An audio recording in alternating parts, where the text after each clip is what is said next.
9 of The Mouse and the Motorcycle. It was a sad night for Ralph, a sad and lonely night. If he went back to the mouse hole, his mother was sure to worry him with embarrassing questions about the motorcycle. She would also expect him to help clean up after the family reunion. If he took off his crash helmet, he could squeeze under the door and explore the hall on foot, but he could not bear to part with the helmet, and, anyway, he had no desire to travel by foot where he had once ridden with such noise and speed. Ralph scurried through shadows on the floor to the curtain, which he climbed to the windowsill. There he sat, huddled and alone, staring out into the night, listening to the kissing sounds of the bats as they jerked and zigzagged from the eaves of the hotel, through the pines and back again. Around the windows, the leaves of a Virginia creeper vine shifted in the breeze, and down in the lobby a clock struck midnight. An owl slid silently through the night across the clearing of the parking lot from one pine to another. Ralph could remember a time when he had envied bats and owls their ability to fly, but that was before he had experienced the speed and the power of a motorcycle. Early in the morning, the smell of bacon drifting up from the kitchen brought back all Ralph's dreams of the ground floor. It was not long until he was embarrassed to discover that Keith was awake and was lying quietly in bed watching him. "Hi," said Keith. "Oh, hello." Ralph wished he had returned to his mouse hole before dawn.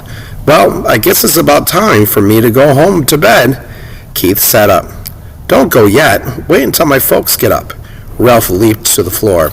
"I didn't think you would want to talk to me after I lost your motorcycle." "I may never have another chance to talk to a mouse." Ralph was flattered.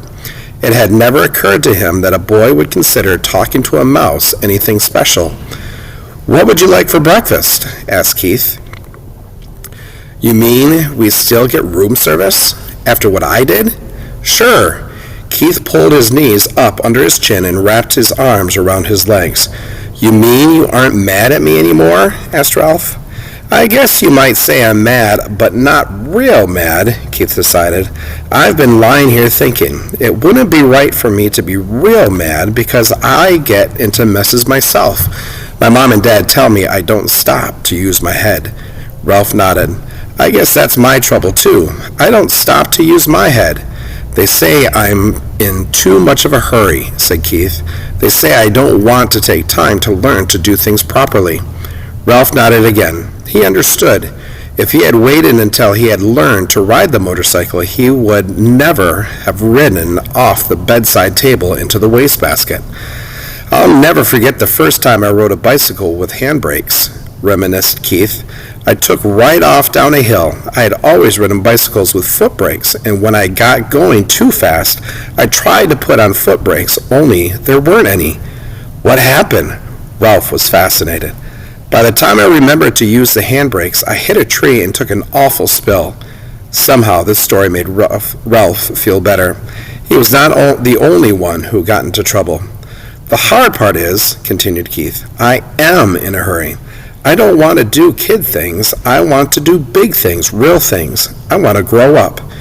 "You look pretty grown up to me," said Ralph. "Maybe to a mouse," conceded Keith. "But I want to look grown up to grown-ups."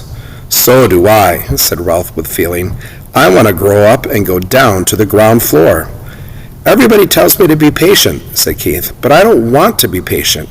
"Me either," agreed Ralph. Someone stirred next door in room 216. "Well, I guess I'd better be running along," said Ralph. "Say, about that breakfast." "Sure, what do you want?" "How about some bacon?" suggested Ralph, remembering the fragrance that had floated up to the windowsill. "And some toast?" "With jelly," agreed Ralph, and ran off to the mouse hole, eager to tell his family things were not so bad after all. They were still entitled to room service. But when Ralph reached the mouse hole, he found pandemonium. His brothers and sisters and cousins were huddled together, squeaking with fright. His mother picked up a bunch of shredded Kleenex and put it down again, only to pick up another bunch as if she did not know what to do with it. Uncle Lester and Aunt Dorothy were there, too, stuffing crumbs into their mouths as if they expected never to eat again. "Dear me," Ralph's mother was saying. "Whatever shall we? Oh, Ralph, there you are at last. "Where on earth have you been?" "Never mind. We haven't time." "Time for what?" asked Ralph. "What's going on around here anyway?" "The housekeeper, your Uncle Lester, the sheets." "Oh, do be quiet, everybody." Ralph's mother was so agitated she could not tell her son what was wrong. Uncle Lester swallowed a mouthful of crumbs. "It's like this, Ralph. The housekeeper discovered a hamper full of sheets and, I like pictures, towels and pillowcases with holes chewed in them." "Uh-oh," thought Ralph. Whatever had happened was all his fault. He might have known. "I heard her telephoning the manager about it from her office," continued Uncle Lester. "The manager came up and called in all the maids and the bellboys, and everyone had to look at the holes chewed in the sheets. It was quite a powwow." "The motorcycle," thought Ralph. What happened to the motorcycle? There might be a chance it did not go to the laundry after all. "You didn't happen to see a motorcycle in the housekeeper's office, did you?" he ventured. "I was listening, not looking out," said Uncle Lester. "I am not foolhardy like some people around here." "Ralph, you know what this means?" His mother managed to pull herself together to say that much. "It means war on mice," said Aunt Dorothy ominously. "It means traps, poisons," said Uncle Lester. "Who knows? This time the management might even spend money on an exterminator. We shall have to flee. There's nothing else to do." "And if we flee, the owls will get us," said Ralph's mother, causing the brothers and sisters and cousins to set up an awful squeal. "Shh!" The mother mouse fluttered her paws in alarm. "Flee?" Ralph was bewildered. "Flee and leave room service?" "Room service?" exclaimed his mother. "How can we expect room service after you lost the poor boy's motorcycle?" "It's all right," Ralph assured his mother, and could not resist adding rather grandly, "I've already ordered. Room service is bringing us bacon and toast with jelly."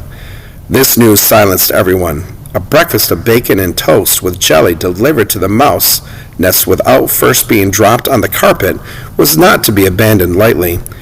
"We want some jelly. We want some jelly," all the little cousins began to squeak. "Be quiet," ordered Uncle Lester. "Do you want them to find us?" Ralph knew that no matter what the others chose to do, he was not going to flee from the hotel, not until he found out what had happened to the motorcycle. He was very sure of this, and all at once he felt calm and clear-headed as he had never felt before.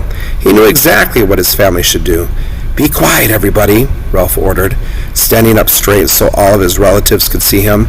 "I will tell you what we're going to do." "See here, Ralph," interrupted Uncle Lester. "You are pretty young to be giving orders to your elders." "Now, Lester," said Aunt Dorothy, "let's listen to Ralph. After all, he has our food brought up from room service, but no one else in the history of this family has managed that." This silenced Uncle Lester, and Ralph was allowed to continue. "What we should do is keep quiet for a few days." Here he looked down at his little cousins, who for once in their lives were not squeaking. "I will arrange for room service to bring our meals so we won't have to go scrabbling around in the woodwork and scrounging around in the rooms. That way we won't be tempted to taste any poisoned food or go near any traps. And if the management doesn't see or hear any of us for a few days, they will forget about us. They always do." "Now, just a minute," said Uncle Lester. "This boy won't be here long. You know how it is with people. Here today and gone tomorrow." Ralph had the answer. "This is only Sunday. He will be here until Tuesday because Monday is the 4th of July, and his father says he won't drive in holiday weekend traffic. He always brings us plenty, and if we don't stuff ourselves, we can save enough to last until the management forgets us." Uncle Lester nodded thoughtfully. "That seems like a sound idea." "Yes, but Ralph, there's one thing that worries me," said his mother. "How are we going to tip room service? When people have a waiter bring food to the room, they always give him a coin or two for his service. We haven't any money." Ralph had not thought of this. "If we are going to continue to accept room service, we must do the right thing," insisted his mother. "Don't worry, I'll think of something," promised Ralph in a grand way he had acquired since he had ordered a meal sent up to the mouse nest. All right, crew, that's the end of the chapter. Have a great day.